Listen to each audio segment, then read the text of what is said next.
എല്ലാവർക്കും നമസ്കാരം. പഴയ ചോദ്യങ്ങൾ, പഴയ കാലത്ത് പൊതുപരീക്ഷയിൽ ചോദിച്ച ചോദ്യങ്ങളെ സംബന്ധിച്ച ഒരു ചർച്ചയാണ് നമ്മൾ ഈ സെഷൻ. സെക്കൻഡ് ഇയർ ബിസിനസ് സ്റ്റഡീസിൽ ഒന്നാമത്തെ chapter nature and significance of management എന്ന ഈ ചെറിയൊരു ചാപ്റ്ററിൽ നിന്നും പബ്ലിക് പരീക്ഷയ്ക്ക് ചോദിച്ച ചോദ്യങ്ങൾ ഒന്ന് പരിചയപ്പെടുത്തുകയാണ്. നമ്മളതിന് കൂടുതൽ സമയമെടുക്കുന്നില്ല, ചോദ്യങ്ങളൊന്ന് കാണിച്ച് പോകും. അപ്പോൾ 1 മാർക്ക് മുതൽ 5 മാർക്ക് വരെയുള്ള ചോദ്യങ്ങളാണ് ഈ യൂണിറ്റിൽ നിന്ന് വന്നിട്ടുള്ളത്. ചില വർഷം 1 മാർക്കിൻ്റെ ചോദ്യം മാത്രമേ ചോദിച്ചിട്ടുള്ളൂ, ചില വർഷങ്ങളിൽ 5 മാർക്കിൻ്റെത് വരെ ചോദ്യങ്ങൾ ചോദിച്ചിട്ടുണ്ട്. എളുപ്പമുള്ള ചോദ്യങ്ങളാണ്. പൊതുവേ ഈ ചാപ്റ്റർ നമുക്കറിയാം, അങ്ങനെ വലിയ വിഷമമുള്ള കാര്യങ്ങളൊന്നുമില്ല, എളുപ്പമുള്ള ചോദ്യങ്ങളാണ്. നമ്മൾ ആദ്യം പരിഗണിക്കുന്നത് കഴിഞ്ഞ മാസം 2 മാസം മുമ്പ് നടന്ന സെക്കൻഡ് ഇയർ സേ ഇംപ്രൂവ്മെൻറ്റ് പരീക്ഷ, സെപ്റ്റംബർ മാസമാണ് നടന്നത്.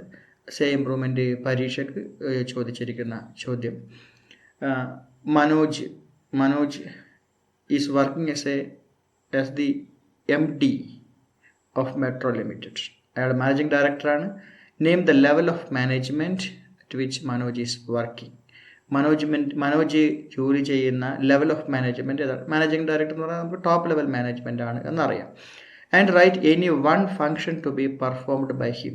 ഇപ്പോൾ ടോപ്പ് ലെവൽ മാനേജ്മെൻറ്റിൻ്റെ ഫംഗ്ഷൻസ് എന്തൊക്കെയാണ്, മിഡിൽ ലെവൽ മാനേജ്മെൻറ്റിൻ്റെ ഫംഗ്ഷൻസ് എന്തൊക്കെയാണ്, സൂപ്പർവൈസറി ലെവൽ മാനേജ്മെൻറ്റിൻ്റെ ഫംഗ്ഷൻസ് എന്തൊക്കെയാണ്, ഈ 3 ലെവലിലും വരുന്ന ഡെസിഗ്നേഷൻസ് അവർ ഏത് പേരിലാണ് അറിയപ്പെടുന്നത്. അപ്പോൾ അത് വളരെ പ്രധാനപ്പെട്ടതാണ്. മിക്കവാറും എല്ലാ വർഷവും ഈ ഭാഗത്തു നിന്ന് ചോദ്യം ഉണ്ടായിട്ടുണ്ട്. ഒരു ചോദ്യം മാത്രമേ ആ പരീക്ഷയ്ക്ക് ഉണ്ടായിട്ടുള്ളൂ. തൊട്ട് മുമ്പ് നടന്ന 2020 മാർച്ച് മാസം നടന്ന ചോദ്യ പേപ്പറിലുള്ള ചോദ്യം നമുക്ക് പരിശോധിക്കാം. Mister Babu is the chief executive officer of Premier Limited. Name the level of management he belongs to. നമ്മൾ നേരത്തെ പറഞ്ഞു, മാനേജിംഗ് ഡയറക്ടർ പോലെ തന്നെ ചീഫ് എക്സിക്യൂട്ടീവ് ഓഫീസർ CEO എന്ന് പറഞ്ഞാലും ടോപ്പ് ലെവൽ മാനേജ്മെൻറ്റിൻ്റെ ഭാഗമാണ്. അതേ വർഷം തന്നെ വീണ്ടും ചോദിച്ചിരിക്കുന്ന ഒരു ചോദ്യം, management is a science. Management ഒരു ശാസ്ത്രമാണ്. Give any 2 reasons to justify this statement. മാനേജ്മെൻറ്റിന് എന്തുകൊണ്ടാണ് ശാസ്ത്രം എന്ന് വിളിക്കുന്നത്? അതുമായി ബന്ധപ്പെട്ട മാനേജ്മെൻറ്റിന് ശാസ്ത്രത്തിൻ്റേതായിട്ടുള്ള ഏതെങ്കിലും 2 സവിശേഷതകൾ എഴുതി വിശദീകരിക്കണം. 2 മാർക്കിൻ്റെ ചോദ്യമാണ്. അടുത്ത ചോദ്യം, identify the process by which a manager synchronizes the activities of different departments. Write any 3 features. ഇതിൽ സിങ്ക്രൊണൈസസ് എന്ന് പറഞ്ഞ വാക്കിൻ്റെ അർത്ഥം യൂണിഫൈസ്, ബ്രിങ് ടുഗദർ എന്നൊക്കെയാണ്. അപ്പോൾ അങ്ങനെ ചെയ്യുന്ന ഒരു മാനേജ്മെൻറ്റിൻ്റെ ആക്ടിവിറ്റിയെ നമ്മൾ കോർഡിനേഷൻ എന്നാണ് പറയുക. അതിൻ്റെ ഏതെങ്കിലും 3 സവിശേഷതകളാണ് എഴുതാൻ പറഞ്ഞിരിക്കുന്നത്. അടുത്തത് 2019 ജൂൺ മാസം ചോദിച്ചിരിക്കുന്ന ചോദ്യങ്ങൾ. ആ ക്വസ്റ്റ്യൻ പേപ്പറിൽ അതൊക്കെ ചോദ്യങ്ങളാണ് ചോദിച്ചിരിക്കുന്നത്. നോക്കാം. The process by which a manager synchronizes the activities of different department is known as coordination. ഈ ചോദ്യം ആവർത്തിച്ച് ചോദിച്ചിട്ടുണ്ട്. ഈ സിങ്ക്രൊണൈസസ് എന്ന വാക്കിൻ്റെ അർത്ഥം നമുക്കറിയില്ല എങ്കിൽ നമുക്ക് അതിൻ്റെ മലയാളം ചോദ്യം ഒന്ന് പരിശോധിച്ച് നോക്കിയാൽ മതി. ചോദ്യ പേപ്പറിൽ ഇംഗ്ലീഷിലും മലയാളത്തിലും ചോദ്യമുണ്ട്. അപ്പോൾ സിങ്ക്രൊണൈസസ് എന്നുള്ള വാക്ക് കേട്ട് നമുക്ക് അങ്ങനെയുള്ള എന്തെങ്കിലും ടേംസ് നമുക്കൊരു പരീക്ഷേൻ്റെ ക്വസ്റ്റ്യൻ പേപ്പറിൽ ഉണ്ടെങ്കിൽ നമ്മളതിൽ ഒട്ടും ഒരു അപ്സെറ്റ് ആവേണ്ട കാര്യമില്ല. അതിൻ്റെ മലയാളം വേർഷൻ നമ്മൾ വായിച്ച് നോക്കിയാൽ നമുക്കത് മനസ്സിലാക്കാൻ വേണ്ടി സാധിക്കും. മറ്റൊരു ചോദ്യം നോക്കാം നമുക്ക്. Select the correct pair from the following. താഴെ കൊടുത്തിരിക്കുന്നത് യഥാർത്ഥ ശരിയായ ജോഡി ഏതാണ്? Middle level management formulate plans and policies. തെറ്റാണ്. ഫോർമുലേറ്റ് പ്ലാൻസ് ആൻഡ് പോളിസീസ് എന്ന് പറയുന്നത് ടോപ്പ് ലെവൽ മാനേജ്മെൻറ്റിൻ്റെ ഫംഗ്ഷനാണ്. ഡിവിഷൻ ഹെഡ് ടോപ്പ് മാനേജ്മെൻറ്റ് അല്ല. ഡിവിഷൻ ഹെഡ് എന്ന് പറഞ്ഞാൽ മിഡിൽ ലെവൽ മാനേജ്മെൻറ്റാണ്. ഫിനാൻസ് മാനേജർ ഓപ്പറേഷണൽ മാനേജ്മെൻറ്റ് അല്ല, കാരണം ഫിനാൻസ് മാനേജർ എന്ന് പറയുന്നത് മിഡിൽ ലെവൽ മാനേജ്മെൻറ്റിൻ്റെ ഭാഗമാണ്. Implementing plans middle level management. ഇതാണ് കറക്റ്റ് പെയർ. 1 മാർക്കിൻ്റെ ചോദ്യമാണ്. അതിൻ്റെ മലയാളം വേർഷൻ ചോദ്യം. അടുത്ത ചോദ്യം നമുക്ക് നോക്കാം. In a class room debate Neethu argued that management is a profession, but Nandan argued that it is not a full fledged profession. Give 2 points each to support their arguments. അവരുടെ ആർഗ്യുമെൻറ്റ്സിനെ ശരിവെക്കുന്ന 2 വീതം പോയിന്റ് എഴുതണം. അതായത് മാനേജ്മെൻറ്റ് പ്രൊഫഷൻ ആണ് എന്ന് പറയുന്ന 2 പോയിന്റും മാനേജ്മെൻറ്റിനെ അങ്ങനെ ഒരു പൂർണ്ണമായ ഒരു പ്രൊഫഷനാണെന്ന് വിളിക്കാൻ പറ്റില്ല എന്ന് ന്യായീകരിക്കുന്ന 2 പോയിന്റ് നമ്മളത് വിശദമായിട്ട് പറഞ്ഞിട്ടുള്ളതാണ്. മാനേജ്മെൻറ്റിൻ്റെ ഒരു പ്രൊഫഷൻ്റെ എല്ലാ ഫീച്ചേഴ്സും ഇല്ല, ചില ഫീച്ചേഴ്സ് ഉണ്ട്, ചില ഫീച്ചേഴ്സ് ഇല്ല. നമ്മളത് 2 പോയിന്റ് വീതം ആക്കിയിട്ട് 4 പോയിന്റ് നമ്മൾ എഴുതണം. 4 മാർക്കിൻ്റെ ചോദ്യത്തിൻ്റെ മലയാളം ക്വസ്റ്റ്യനാണ്. ജൂൺ 2018 ചോദിച്ചിരിക്കുന്ന ചോദ്യം നമുക്ക് പരിശോധിക്കാം. Which of the following is a function of middle level management? താഴെ പറഞ്ഞിരിക്കുന്ന 4 ഫങ്ഷൻസ് ഏതാണ് മിഡിൽ ലെവൽ മാനേജ്മെൻറ്റിൻ്റെ function? Formulation of plans and policies top level മാനേജ്മെൻറ്റിൻ്റെ ഫങ്ഷനാണ്, നമ്മൾ നേരത്തെ പറഞ്ഞു. Directly oversee the efforts of work force supervisory level മാനേജ്മെൻറ്റിൻ്റെ ഫങ്ഷനാണത്. Cooperate with other departments for smooth functioning of the organisation. ഇതാണ് മിഡിൽ ലെവൽ മാനേജ്മെൻറ്റിൻ്റെ ഫങ്ഷൻ. മറ്റ് ഡിപ്പാർട്ട്മെൻറ്റുകൾ അവരുമായി സഹകരിച്ച് പ്രവർത്തിക്കുക.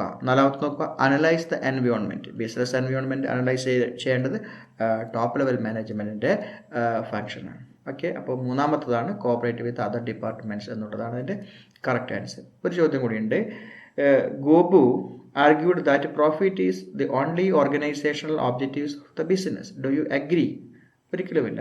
പ്രോഫിറ്റ് മാത്രമല്ല ഒരു ബിസിനസ്സിൻ്റെ ഒബ്ജക്റ്റീവ്സ് എന്ന് പറഞ്ഞു, മറ്റ് ഒബ്ജക്റ്റീവ്സ് ഉണ്ട്, നമ്മളത് ഡിസ്കസ് ചെയ്ത കാര്യമാണ്. 2018 മാർച്ച് മാസം ചോദിച്ചിരിക്കുന്ന ചോദ്യങ്ങൾ നമുക്ക് നോക്കാം. Policy formulation is the function of top level management. നമ്മളിത് 2-3ാമത്തെ പ്രാവശ്യം ആണ് ഈ ചെറിയ ഒരു 2 വർഷത്തെ ക്വസ്റ്റ്യൻ പേപ്പർ പരിശോധിക്കും ആവർത്തിച്ച് ചോദിച്ചിട്ടുണ്ട്. അതിൻ്റെ നയരൂപീകരണം എന്ന് പറയുന്നത് ഉന്നതതല മാനേജ്മെൻറ്റിൻ്റെ ഫങ്ഷനാണ്, ധർമ്മമാണ്. ഒരു ചോദ്യം കൂടിയുണ്ട്. Give 2 reasons that management is called as science. മാനേജ്മെൻറ്റിനെ സയൻസ് എന്ന് വിളിക്കാൻ ഉള്ള 2 കാരണം. സയൻസ് മാനേജ്മെൻറ്റിനെ നമ്മൾ സയൻസ് എന്ന് ജസ്റ്റിഫൈ ചെയ്തിട്ടുണ്ട്. സയൻസിൻ്റെ ചില ഫീച്ചേഴ്സ് മാനേജ്മെൻറ്റ് നമ്മൾ പറഞ്ഞിട്ടുണ്ട്. അതും ഒരു നാച്ചുറൽ സയൻസ് പോലെ ഒരു സോഷ്യൽ സയൻസ് ആയിട്ട് മാത്രമേ കണക്കാക്കാൻ വേണ്ടി പറ്റൂ. ഇൻഎക്സാക്റ്റ് സയൻസ് എന്ന വാക്കാണ് നമ്മൾ ഉപയോഗിച്ചിരിക്കുന്നത്. സയൻസിൻ്റെ മാനേജ്മെൻറ്റിനുള്ള 2 ഫങ്ഷൻസാണ് നമ്മളിവിടെ എഴുതേണ്ട 2 മാർക്കിൻ്റെ ചോദ്യമാണ്. മാനേജ്മെൻറ്റിൻ്റെ ശാസ്ത്രം എന്ന് വിളിക്കാനുള്ള 2 കാരണങ്ങൾ. അടുത്ത ചോദ്യം നോക്കാം. Classify the following personal under different levels of management. ഒരു ഓർഗനൈസേഷനിൽ പല ഡെസിഗ്നേഷൻ, അത് ഏത് ലെവലിൽ വരുമെന്നാണ് ചോദ്യം. അപ്പോൾ ഇവിടെ 6 ഉദ്യോഗ തലത്തെ പറ്റി പറയുന്നുണ്ട്. അതിൽ marketing manager, marketing middle level management ആണ്. ഫോർമാനും സൂപ്പർവൈസറി ലെവൽ മാനേജ്മെൻറ്റിൻ്റെ ഭാഗമാണ്. ജനറൽ മാനേജറും ചെയർമാനും ടോപ്പ് ലെവൽ മാനേജ്മെൻറ്റിൻ്റെ ഭാഗമാണ്. പേഴ്സണൽ മാനേജർ എന്ന് പറയുന്നത് മിഡിൽ ലെവൽ മാനേജ്മെൻറ്റിൻ്റെ ഭാഗമാണ്. അപ്പോൾ ഇതിങ്ങനെ നമുക്കൊരു ടേബിളായിട്ട് ക്ലാസിഫൈ ചെയ്യാം. അപ്പോൾ അതിനകത്ത് ടോപ്പ് ലെവൽ മാനേജ്മെൻറ്റ് ഒരു കോളം ഹെഡിങ് കൊടുത്തിട്ട് ഈ പറയുന്ന ജനറൽ മാനേജർ, ചെയർമാൻ എഴുതാം. മിഡിൽ ലെവൽ മാനേജ്മെൻറ്റ് അതിനകത്ത് മാർക്കറ്റിംഗ് മാനേജറും അത് പേഴ്സണൽ മാനേജറും എഴുതാം. സൂപ്പർവൈസറി ലെവൽ മാനേജ്മെൻറ്റിൽ ഫോർമാൻ, സൂപ്പർവൈസർ എന്ന് എഴുതാം. അപ്പോൾ ടേബിളാക്കിയിട്ട് ക്ലാസിഫൈ ചെയ്യാൻ വേണ്ടി പറ്റും. അങ്ങനെ ചെയ്യുന്നില്ല, ഇതിന് നേരെ തന്നെ ഒരു വര വരച്ചിട്ട് അത് ഏത് ലെവലിൽ വരും എന്ന് എഴുതിയാലും മതി, അതിന് മുഴുവൻ മാർക്ക് കിട്ടും. ഇത് 3 മാർക്കിൻ്റെ ഒരു എളുപ്പമുള്ള ചോദ്യമാണ്. മലയാളം ഭാഷ ക്വസ്റ്റ്യനാണ്. 2017 സേ ഇംപ്രൂവ്മെൻറ്റ് പരീക്ഷയ്ക്ക് ചോദിച്ചിരിക്കുന്ന ഒരു ചോദ്യം നമുക്ക് നോക്കാം. Madan and Siddhan got into argument. അവർ തമ്മിൽ തർക്കത്തിലായി. എന്താ കാര്യം? Whether management is a profession or not. അപ്പോൾ അവർ 2 തർക്കത്തിലായി എന്ന് പറഞ്ഞാൽ ഒരാൾ മാനേജ്മെൻറ്റിൻ്റെ പ്രൊഫഷൻ ആണെന്ന് പറയുന്നുണ്ടാവും, മറ്റേ ആളല്ല എന്ന് പറയുന്നുണ്ടാവും. അപ്പോൾ help to resolve the conflict. ഇവർ തമ്മിലുള്ള ഈ തർക്കം നമ്മൾ പരിഹരിക്കാൻ വേണ്ടിയിട്ട് അവരെ സഹായിക്കണം എന്നാണ് പറയുന്നത്. നമുക്കറിയാം മാനേജ്മെൻറ്റിന് ഒരു പ്രൊഫഷൻ്റെ എല്ലാ ഫീച്ചേഴ്സും ഇല്ല. അപ്പോൾ 2 പേര് പറയുന്നതും ശരിയാണ്. അപ്പോൾ എന്തുകൊണ്ടാണ് മാനേജ്മെൻറ്റിനെ പ്രൊഫഷൻ എന്ന് വിളിക്കുന്നതെന്നും എന്തുകൊണ്ടാണ് മാനേജ്മെൻറ്റിനെ പൂർണ്ണമായി പ്രൊഫഷൻ എന്ന് വിളിക്കാത്തത് എന്നും ഉള്ള ആർഗ്യുമെൻറ്റ്സ് ആണ് എഴുതേണ്ടത്. പ്രൊഫഷൻ്റെ ചില ഫീച്ചേഴ്സ് മാനേജ്മെൻറ്റിനുണ്ട്, ചില ഫീച്ചേഴ്സ് മാനേജ്മെൻറ്റിനില്ല. നമ്മൾ നേരത്തെ വിശദമായി ഡിസ്കസ് ചെയ്തൊരു ചോദ്യമാണ്. 2017 മാർച്ച് മാസം ചോദ്യം നോക്കാം നമുക്ക്. Spot the odd one out. ഇതിൽ കൂട്ടത്തിൽ ചേരാത്തത് ഏതാണ്? അതിൽ നോക്കാം. പ്രൊഡക്ഷൻ മാനേജറുണ്ട്, marketing manager, general manager, personnel manager. ഇതിൽ പ്രൊഡക്ഷൻ മാനേജറും മാർക്കറ്റിംഗ് മാനേജറും പേഴ്സണൽ മാനേജറും മിഡിൽ ലെവൽ മാനേജ്മെൻറ്റിൻ്റെ ഭാഗമാണ്. ജനറൽ മാനേജർ ടോപ്പ് ലെവൽ മാനേജ്മെൻറ്റിൻ്റെ ഭാഗമാണ്. So it is the odd one out. ഇതാണ് ആ കൂട്ടത്തിൽ ചേരാത്തത്. 2016 ജൂൺ മാസം. ചില വർഷമൊക്കെ 1 മാർക്കിനൊക്കെ ഈ ചാപ്റ്ററിൽ ചോദ്യങ്ങൾ ചോദിച്ചിട്ടുള്ളൂ. നമ്മൾ നേരത്തെ കണ്ടു, ചില ചാപ്റ്ററിൽ ചില വർഷങ്ങളിൽ 5 മാർക്കിന് വരെ ചോദിച്ചു. നമ്മൾ നേരത്തെ തുടക്കത്തിൽ ആമുഖമായിട്ട് പറഞ്ഞു. The process by which a manager synchronizes the activities of department coordination. ഈ സിങ്ക്രണൈസസ് എന്ന് പറഞ്ഞ വാക്ക് വെച്ചുകൊണ്ട് കോർഡിനേഷന് ഉത്തരം വരുന്ന 3ാമത്തെ തവണയാണ് നമ്മൾ ഇതേ വാക്ക് ഉപയോഗിച്ച് കാണുന്നത്. Effectiveness and efficiency of management are two sides of the same coin. ഒരേ നാണയത്തിൻ്റെ 2 വശങ്ങളാണ്, എഫിഷ്യൻസിയും ഇഫക്റ്റീവ്നെസ്സും. നമുക്കറിയാം, മാനേജ്മെൻറ്റുമായി ബന്ധപ്പെട്ട് നമ്മളത് ഡിസ്കസ് ചെയ്തതാണ്. ഈ ആർഗ്യുമെൻറ്റ്സിനോട് നിങ്ങളുടെ ആർഗ്യുമെൻറ്റ്സ് എന്താണ്, ഈ പറയുന്ന സ്റ്റേറ്റ്മെൻറ്റിനെ സംബന്ധിച്ച് നിങ്ങളുടെ ആർഗ്യുമെൻറ്റ്സ് എന്താണ്, നമ്മൾ ഡിസ്കസ് ചെയ്തൊരു ടോപ്പിക്കായിരുന്നു അത്. Next, do you agree that management has some characteristics of science. സയൻസിൻ്റെ ചില സവിശേഷതകൾ മാനേജ്മെൻറ്റിനുണ്ട് എന്ന് നിങ്ങൾ സമ്മതിക്കുമോ?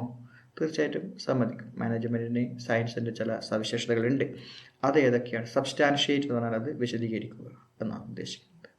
2016 മാർച്ച് മാസത്തേക്ക് വന്നു കഴിഞ്ഞാൽ, business today is dynamic and complex in nature. Management helps people to adapt these changes. മാറ്റങ്ങളെ ഉൾക്കൊള്ളാൻ വേണ്ടി മാനേജ്മെൻറ്റ് സഹായിക്കുന്നു. In the light of this statement explain significance of management. മാനേജ്മെൻറ്റിൻ്റെ പ്രാധാന്യം വിശദീകരിക്കാനാണ് പറയുന്നത്. 4 മാർക്കിൻ്റെ ചോദ്യമാണ്. നല്ലൊരു ക്വസ്റ്റ്യനാണ്, നമുക്ക് അനായാസമായിട്ട് എഴുതാൻ വേണ്ടി സാധിക്കും. ഒരു ചോദ്യം കൂടിയുണ്ട്. The process by which a manager synchronizes the activities of different department is called coordination. ഇത് 5ാമത്തെ പ്രാവശ്യമാണ് നമ്മൾ ഇതുവരെ ചർച്ച ചെയ്ത ചോദ്യപേപ്പറുകളിൽ നമ്മൾ കാണുന്നത്. നെക്സ്റ്റ്, 2015 എസ്എ ഇംപ്രൂവ്മെൻറ്റ് പരീക്ഷയുടെ ചോദ്യം നമ്മൾ നോക്കാം.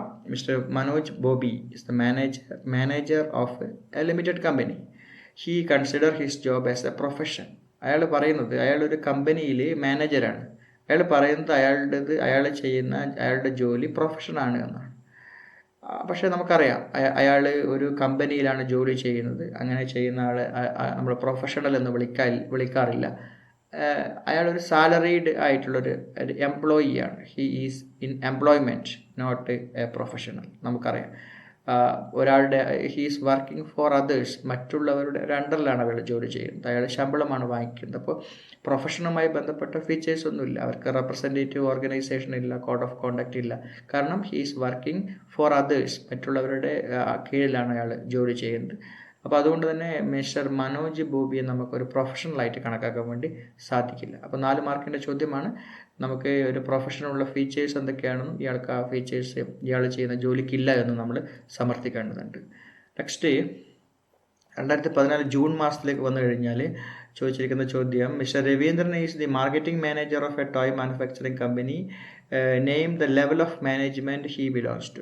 മാർക്കറ്റിംഗ് മാനേജർ എന്ന് പറയുന്നത് മിഡിൽ ലെവൽ മാനേജ്മെൻറ്റിൻ്റെ ഭാഗമാണ്, ഒരു സംശയവുമില്ല. 2014 മാർച്ച് മാസത്തെ ചോദ്യം എടുത്തു കഴിഞ്ഞാൽ, അവിടെ the first step in control process. Control പ്രക്രിയയിലെ 1ാമത്തെ സ്റ്റെപ്പ് എന്താണ്? ഇത് ശരിക്കും നമ്മൾ വിശദമായിട്ട് കൺട്രോളിംഗ് എന്ന ചാപ്റ്ററാണ് പഠിക്കുന്നത്. പക്ഷേ 1ാമത്തെ ചാപ്റ്ററിൽ നമ്മൾ ഇതിനെപ്പറ്റി ഒരു മെൻഷൻ പറയുന്നുണ്ട്. എന്തൊക്കെയാണ്? സ്റ്റാൻഡേർഡ് ഫിക്സ് ചെയ്യുക, ആക്ച്വൽ മെഷർ ചെയ്യുക, സ്റ്റാൻഡേർഡും ആക്ച്വലും നമ്മൾ കമ്പയർ ചെയ്യുക, ഡീവിയേഷൻസ് ഉണ്ടെങ്കിൽ അതിൻ്റെ കാരണം കണ്ടെത്തി അതിൻ്റെ റെമഡിയൽ ആക്ഷൻസ് എടുക്കുക. ഇതാണ് കൺട്രോളിംഗ് എന്ന് പറയുന്നത്. അപ്പോൾ ഇതിൽ ആദ്യത്തെ സ്റ്റെപ്പ് എന്ന് പറയുന്നത് ഫിക്സിംഗ് സ്റ്റാൻഡേർഡ് എന്നുള്ളതാണ്. ഫിക്സിംഗ് സ്റ്റാൻഡേർഡ് എന്നുള്ളതാണ് 1ാമത്തെ കൺട്രോൾ പ്രോസസ്സിൻ്റെ 1ാമത്തെ സ്റ്റെപ്പ്. ഓക്കെ, നെക്സ്റ്റ് ഒരു ക്വസ്റ്റ്യൻ കൂടിയുണ്ട്. List out and explain various managerial functions to be performed if you are appointed as a manager in an organisation. Managerial function, പ്രധാനപ്പെട്ട management 5 functions നമ്മൾ പറയും. Primary functions of management, പ്രധാനപ്പെട്ട planning, organising, staffing, directing and controlling. ഈ 5 point എഴുതി നമ്മളൊന്ന് explain ചെയ്യണം ബ്രീഫായിട്ട്. ഒരു 1-2 സെൻറ്റൻസിൽ നമ്മൾ ഈ ഓരോ ഫങ്ഷനും 5 ഫങ്ഷനും എഴുതി എക്സ്പ്ലെയിൻ ചെയ്യണം. ലാസ്റ്റ്ലി 2015 മാർച്ചിലെ ഒരു ചോദ്യം, identify the management function which denotes the process of ensuring that actual activities conform to planned activities. നമ്മൾ യഥാർത്ഥ പ്രവർത്തനങ്ങൾ നമ്മൾ പ്ലാൻ ചെയ്തതുപോലെയാണ് നടക്കുന്നത് എന്ന് ഉറപ്പ് വരുത്തുന്ന മാനേജ്മെൻറ്റ് ഫങ്ഷൻ ഏതാണ് എന്നാണ് ചോദിച്ചിരിക്കുന്നത്. കൺട്രോളിംഗ് ആണ്. നമുക്കറിയാം, കൺട്രോളിംഗ് എന്ന് പറയുന്ന ഫങ്ഷനിലാണ് പ്ലാനിങ് പോലെ കാര്യങ്ങൾ നടക്കുന്നുണ്ടോ എന്ന് നമ്മൾ ഉറപ്പ് വരുത്തുന്നത്. Okay, next 1 more question. 4 മാർക്കിൻ്റെ ക്വസ്റ്റ്യൻ ആണ്. State 4 points that validate management as A science. Management ഒരു സയൻസ് ആണ് എന്ന് സ്ഥാപിക്കുന്ന 4 പോയിന്റുകൾ നമ്മൾ വിശദീകരിക്കണം. 4 മാർക്കിൻ്റെ ചോദ്യമാണ്. ഒരു ചോദ്യം കൂടിയുണ്ട്, അതിന് മലയാളം വേർഷനാണ്, ആ ചോദ്യത്തിൻ്റെ മലയാളം വേർഷനാണ്.